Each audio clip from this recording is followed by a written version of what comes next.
రాజకీయాలకు good bye చెబుతాను అని నిన్న రఘురామకృష్ణంరాజు గారు ఒక వైరాగ్యాన్ని ప్రదర్శించిన తర్వాత ఆఫ్ కోర్స్ ఆయనకు టికెట్ ఇవ్వడం లేదు అని తెలిసిన దగ్గర నుంచి కూడా Telugu Desam party media and Telugu Desam పార్టీలో గల్లీ నుంచి అంతరిక్షం వరకు ఉన్నటువంటి ముసుగు మేధావులు, కొన్ని ఆర్గనైజేషన్స్ పేరుతోటి రఘురామకృష్ణంరాజు గారి కోసం పనిచేసినటువంటి కొన్ని చిన్న చిన్న సంస్థల వాళ్ళు, వీళ్ళందరూ కూడా ఒకటే గుక్కబెట్టి కన్నీళ్ళు కనిపించకుండా ఏడుస్తూనే ఉన్నారు. అది వేరే విషయం. నిన్న రఘురామకృష్ణంరాజు గారి వైరాగ్యం తర్వాత వాళ్ళందరూ కూడా రాజుగారు మీరు ఇండిపెండెంట్గా పోటీ చేయండి, రాజుగారు వేరే వాళ్ళు ఎవరండి ఎంపీ, మీరు ఎప్పటికీ శాశ్వత ఎంపీనండి నరసాపురానికి, రాజుగారు మా ప్రాణాల పైన మిమ్మల్ని గెలిపించుకుంటామని చెప్పి రకరకాలుగా కామెంట్ చేసుకుంటూ వస్తూ ఉన్నారు. అయినా నాకు తెలియగలుగుతాను అండ్ రాజుగారికి కూడా ఒక బ్రహ్మాండమైన ఆప్షన్ ఉంది.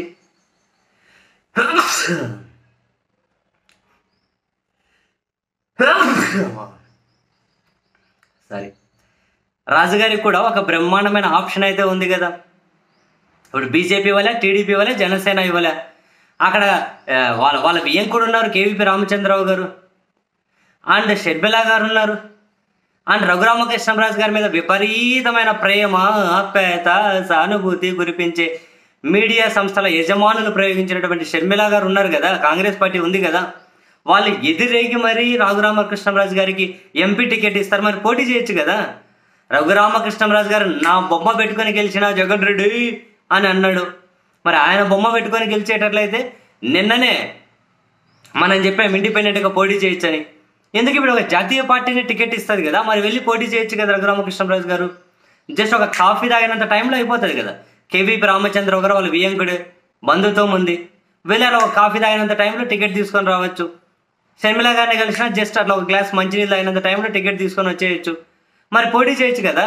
రఘురామకృష్ణంరాజు గారి కోసం విపరీతమైన ప్రేమ చూపించి వీళ్ళందరూ ఆయన గెలిపిస్తారు కదా. మరి ఎందుకు రాజుగారి ఆప్షన్ ఆలోచించట్లేదు, ఎందుకు ఆలోచించట్లేదు ఏమో. మరి నాకు మరొకటి తడుతుంది, నిజమేనా? జగన్మోహన్ రెడ్డి గారి మీద భయంతో ఆంధ్రప్రదేశ్లోకి రాలేదు. కేసీఆర్ గారు ముఖ్యమంత్రిగా ఉన్నప్పుడు ఆయన మీద భయంతో అసలు హైదరాబాద్లో లేరు.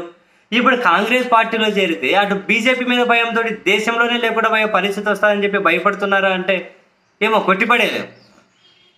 అక్కడ రాజుగారు ఏమి పాపం అంత ధైర్యవంతులు అయితే కాదు కదా. ధైర్యవంతులు అయితే తన నియోజకవర్గంలో తనను గెలిపించిన ప్రజల కోసం ప్రభుత్వం, ఇది ప్రజాస్వామ్యం అండి, ప్రభుత్వాలు ఏమి కక్ష కట్టి సంవత్సరాలు జైల్లో వేసేసినా కూడా ఫైట్ చేయాలి, పారిపోవద్దు కదా.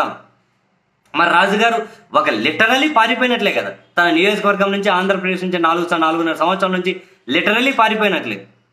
సో అంత ధైర్యం లేదు కాబట్టి మైట్ బి మరి బీజేపీకి భయపడి కాంగ్రెస్ టికెట్ తీసుకోవడానికి అంగీకరించడం లేదేమో అని చెప్పి అనిపిస్తుంది. కొందరు మాట్లాడినట్లు కూడా ఉన్నారు కాంగ్రెస్ పెద్దలంటే ఆంధ్రప్రదేశ్కి సంబంధించి, రండి కాంగ్రెస్ టికెట్ మీద పోటీ చేయండి అని చెప్పి.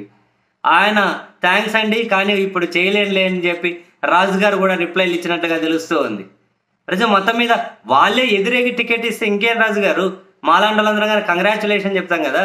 కంగ్రాచులేషన్స్ రాజుగారు, ఎట్టకేలకు ఒక జాతీయ పార్టీ టికెట్ ఇవ్వకపోతే బీజేపీ అనేది ఇంకో జాతీయ పార్టీ కాంగ్రెస్ నుంచి మీరు టికెట్ తెచ్చుకొని పోటీ చేశారు.